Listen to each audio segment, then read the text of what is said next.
Salut à tous, comment ça va? Aujourd'hui je vous montre un petit truc de fou qui va vous faire gagner beaucoup d'argent. Je vais aller à la mine d'or, vous allez vite comprendre ce que c'est. Euh, Allez, suivez-moi. Je vais me rendre à la mine d'or. En fait, la mine d'or n'est rien d'autre que le poulailler, muni d'un seau et d'une petite pellette. Et voilà, salut les filles. Donc si vous avez besoin d'un engrais rapide, liquide, naturel, très riche en azote, je vais vous montrer une technique qui est très rapide à préparer. Alors voilà, on entre dans le poulailler. Hop, et c'est parti. Qu'est-ce que je vais trouver par terre? Tout simplement, alors c'est un peu sombre, mais des fientes. Je vais ramasser ces fientes là pour les mettre dans de l'eau, les brasser, les faire décanter. Et en quelques minutes, on a un engrais liquide qui est prêt. Voilà, donc la récolte a été plutôt bonne. J'en ai pris quoi, 500 grammes à peu près. Alors les quantités, je sais pas, je fais un peu au hasard, ça marche très bien.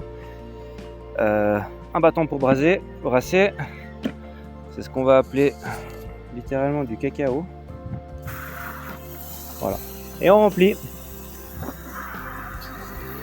Une fois que le seau est rempli, on peut commencer à brasser puisque certaines fientes sont assez compactes et assez sèches. Ça fait quoi, une semaine que je suis pas allé en chercher, une semaine et demie.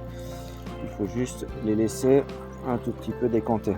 Ce que je fais, c'est que je le fais ce soir et puis demain dans la journée, on a terminé, puis on obtient un mélange qui ressemble à ça, vraiment une bonne papoche qu'on peut utiliser directement au jardin. Alors attention, ce que je fais, c'est que j'en mets pas plus de 1 litre pour 9 litres d'eau, donc pas plus de 10%.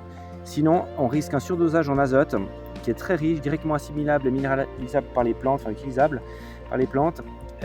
Donc il faut éviter le surdosage de 1 et de 2, on risque de griller des racines si on met quelque chose de trop fort.